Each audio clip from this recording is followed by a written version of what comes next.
Okay guys, I'm back with another Assetto Corsa video. This time we're going to be looking at the Japanese pack DLC that came out the other day. Okay, so the first car we're going to have a quick look at is the Mazda RX-7 tuned. You can have a little look at the tech specs that this car's got. Obviously it's running 444 horsepower, it's a tuned version, and there is obviously a road going version as well running 276, but we're going to be testing out the tuned version of this car. Okay, so my thoughts on this car after literally one lap with the car. This isn't a hot lap at all. This is just me taking the car for a drive and just seeing what it handles like and feels like. First thing I wasn't too impressed with was the sounds of this car. It doesn't sound particularly great in my view. When you compare it to how good they got some of the Ferraris, etc. I don't think the way they do their sounds suits these type of cars. It doesn't sound correct to me, but I don't know what other people's views are of this car, but I wasn't that keen on the sound effects of the car. To drive it, it's a good car to drive, considering it's just a tuned road car basically. It's got enough speed, it's got good grip as well. I think it needs a few alterations within the setup to make it a little bit better to drive, which we may look at some point in the future if we get round to doing it with this car. Obviously we're going to try and do as many cars as we can, but you see there, I mean, it tried to kill me on the Rouge there, back end tried to kick out a bit, but it's a fun car to drive. It's just the sounds. I wasn't impressed with the sounds at all. I'll stop talking now so you can actually hear the in-car audio, and then we'll have a look at the out-car audio again in a minute. So I'll stop talking, let you guys listen to the sounds of the car now.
Okay, so as you heard there, I mean, the in-car audio isn't the worst out of the sounds. It's the replay cameras that sound a lot worse, I think, and not worse to say, but they just don't sound as good as some of the other cars, as we'll see in a minute when we test out the sounds from the replay camera, and also we're going to have a look at the sounds from the chase cam, which a lot of pad users might be using. So I thought I'd throw in that view just to show you guys what some of the sound effects would sound like on from that view that you use.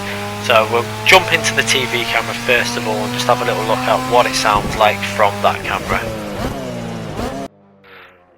Okay, so you can hear it now. It's not the best sounding car in my view. You can probably hear me voice over this a little bit too much. So what I'll do is I'm going to come off the mic again so you can actually hear the car.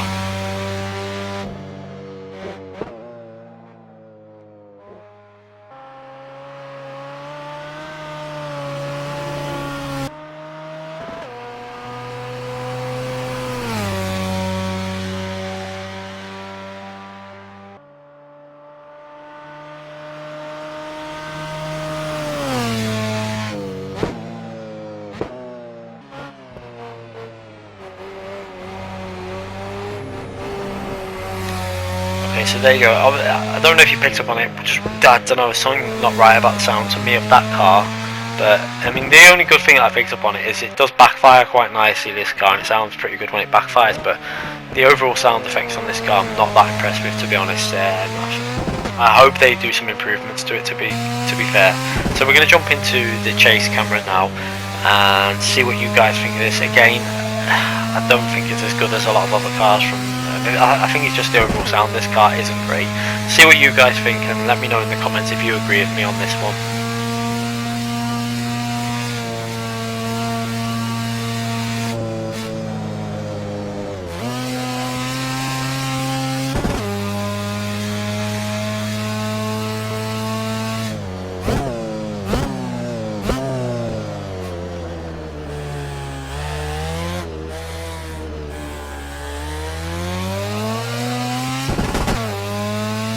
Okay, so there's the RX-7 out the way, and good, a fun car to drive, but not the best sounding. So we're going to move on to the MX-5 Cup, which sounds a little bit better, to be fair. It's a little bit better sounding. We're going to have a little look at the details. Obviously, we've got the MX-5 basic road-going version as well. So this is the Cup version, pushes at 160 horsepower. The road-going version weighs a little bit more, and it pushes out 160 horsepower also, but obviously with the weight difference and the grip levels, I'm guessing it'll be fairly different to drive, because this is obviously running slick tyres, so it handles really good. I actually enjoyed this car to drive. It's got really good grip levels. It sounds it's not amazingly sounding, but it isn't a powerful car, so it's not going to sound like a Ferrari, but it sounds okay, better than the Mazda, the RX-7. I'd definitely say it sounds better than that in comparison. I'll let you guys have a little listen and see what you think now.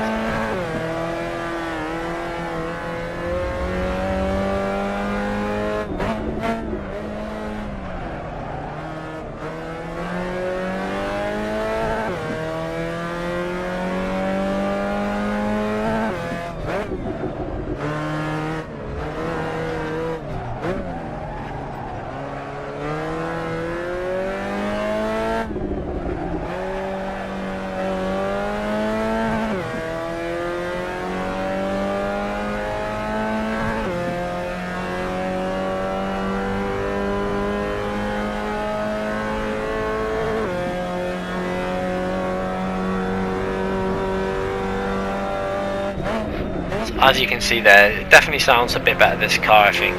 It's got great grip levels. It's obviously not very powerful, but it's got a really good turn in on the car. It really does grip when you turn it in, so you can throw it into the corners with some aggression. So it's quite a fun car to drive. I enjoyed driving this car. Again, it wasn't a hot lap, it was just me getting on the track first go, having a see what it feels like and seeing what the grip levels are like. Tell straight away it's a fun car, so that's definitely better than the other car. We'll have a look at the replay sounds now and see what they sound like.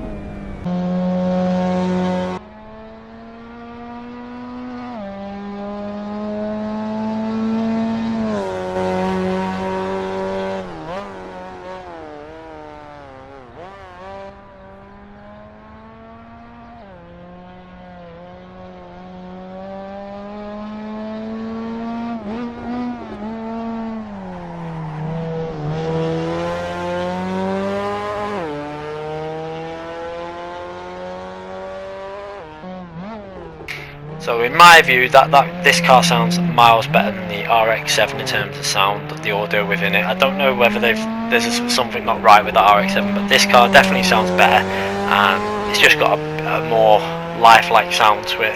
So we'll have a little look at the chase camera again and see what that sounds like from that view. So we're going to jump into this view now, and again, it definitely sounds better than the RX-7. I'll let you guys listen to it again and see what you think. Make sure if you agree with me again, I think this car sounds miles better than the RX-7. So we'll have a little. I'll let you listen now and see what you think.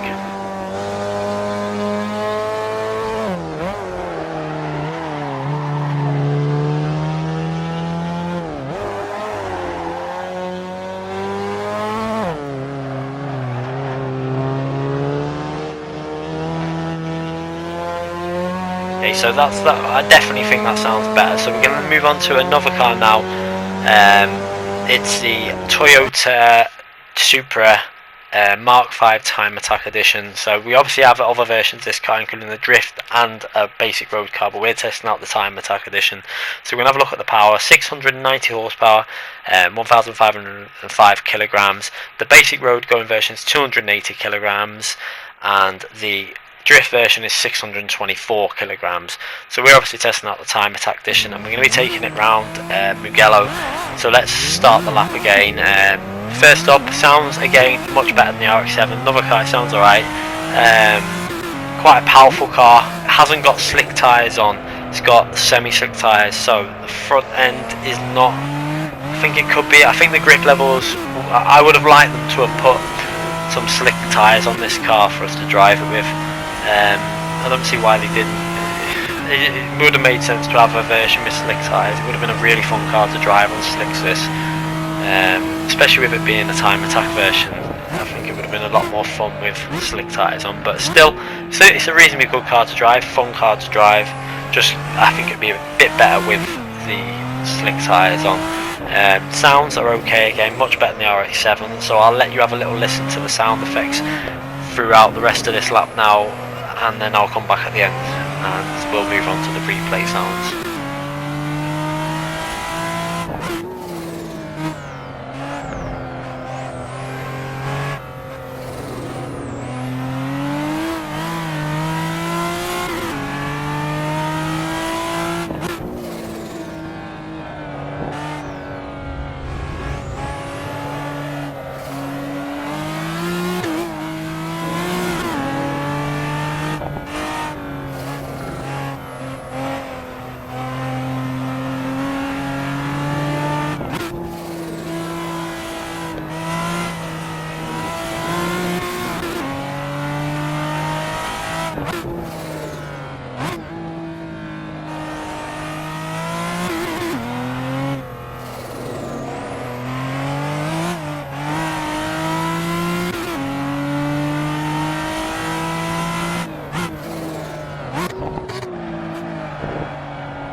Okay, so again, it's an okay car sounding. It's not the best again, it's still okay sounding though. And one point to make sure with this car is put enough fuel in.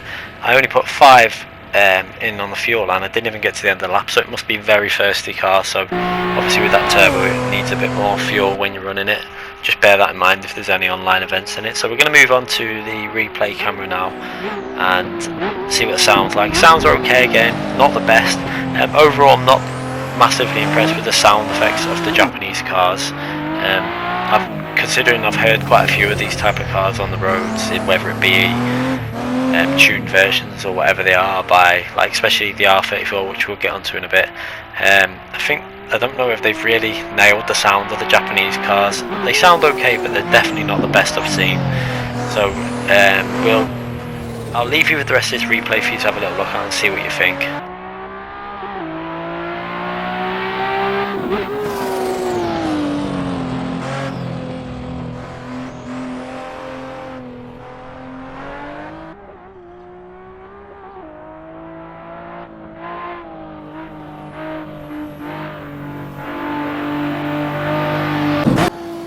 Okay, so now I'm going to move on to obviously the chase camera for some of your pad players that play on this view. And again, it's an okay sounding car. It's reasonably good, but it's not got the effects that some of the original cars from the original game have got in it. I don't know what it is, the reason for it, whether they've not been able to get hold of these cars to test the audio as much as say cars like the Ferraris. As they're obviously based in Italy, I presume they've got a lot more access to some of them cars, but for me it just doesn't sound as realistic as what I've got from real life to what you experience. So I don't know why it is, but it's an okay sounding car. It's not the best. It's nowhere near as bad as the RX-7, but it's okay.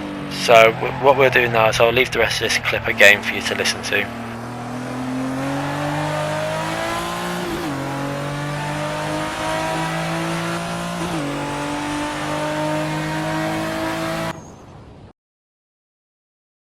Okay, so next car on the list is the Toyota A86 tuned. Obviously there are 3 versions again, the Drift, standard road car, and obviously the tuned. We're going to be testing out the tuned version again. Having a little look, 200 horsepower, weighing 900 kilograms. Road car's only got 120 horsepower, and the Drift car I think is in between 185 horsepower. And so we're going to test out the race version now. So straight away, this car's got a lot of grip again. I'm pretty sure it's running on some form of slick tyres, whether it's slick or soft semi-slick, but it's got a lot of grip and it's quite a fun car to drive. It's actually a really fun car to drive. One thing I do like about games like Assetto Corsa and Project Cars is when they go back to the older cars, they really give you a good sense of the mechanics of the older cars, and it's something I really like driving the older cars within Project Cars and Assetto Corsa. There's a really nice feel to the old cars that you don't get so much with the newer cars, and I'm guessing that's a feeling you're going to get in real life, as you hear a lot of people when they review cars, they state like the feeling you get with the old cars is such a true feeling of being more at one with the road than with the newer cars. You seem to get that feeling with Project Cars and Assetto Corsa with the older cars, and it's a car I really enjoyed driving. Even though it's only pushing out 200 horsepower, it was a really fun car to drive. So I'll let you listen to the rest of this clip and enjoy the driving.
Okay, so that wasn't a proper hot lap, that was just obviously going straight out, and it was a really fun car to drive, loads of grip, enjoyed taking some of them bends, really attacking them in that car.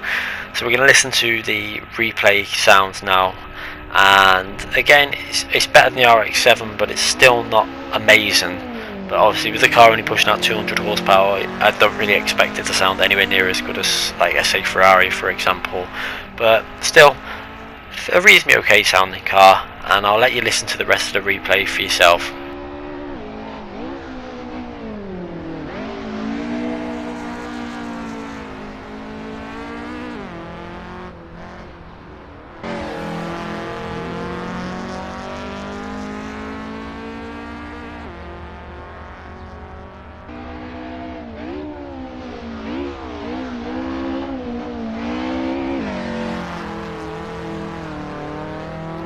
Okay, so we're going to jump onto the chase camera and see what it sounds like from that, and again, it's okay.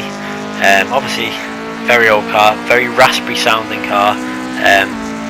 Sounds okay. Again, I think it could have been better, but I'll let you guys listen and see what you think.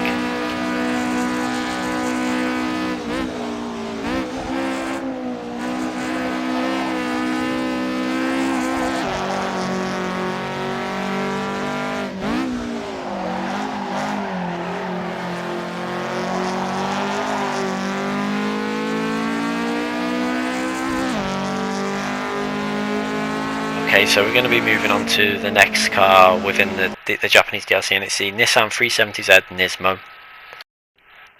Okay, so we'll have a little look at the car. It's obviously pushing out 350 horsepower, weighing just 1,498 kilograms.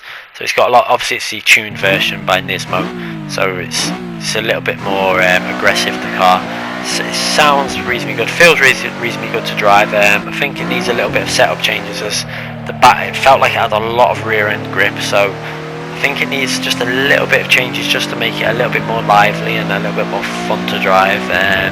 We'll have a look at that in the future. I think it felt like it understeered a bit too much when you got the foot down, but the sounds are okay. Again, better than the other ones. I think it's because it's a newer car. Maybe they had access to this car, but it sounds a bit better. I'll let you guys listen to the rest of the lap from within the car and see what you guys think.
Okay, so we'll move on to the TV replay camera sounds, and again they sound okay, not amazing though. Don't expect them to sound anything like the more powerful cars. Again, it wouldn't sound like that, but I've heard one of these in real life and it sounded amazing.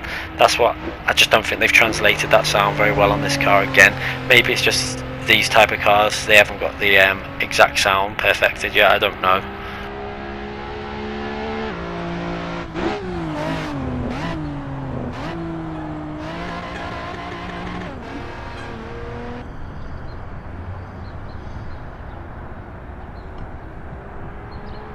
Let me know what you guys think of that car as well. I mean, I don't think it's perfect, but we'll move on to the chase camera again and we'll have a little listen now.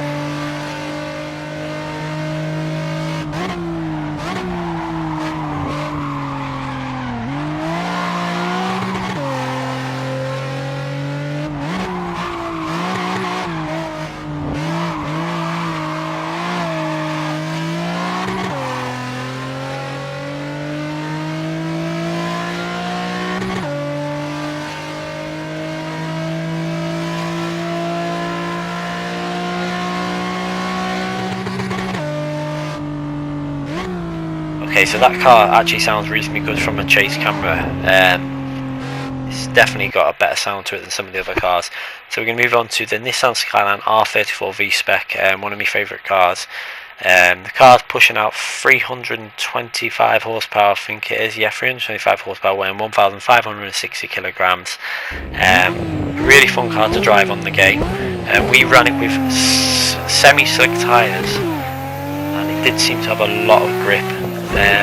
Possibly could have done with some differential changes, as the rear end felt a little bit too grippy, but I think that's because of the tyres we were running. Maybe we should have tested it with the standard road tyres to give more of a real to life feeling with the car, but it was definitely a fun car to drive.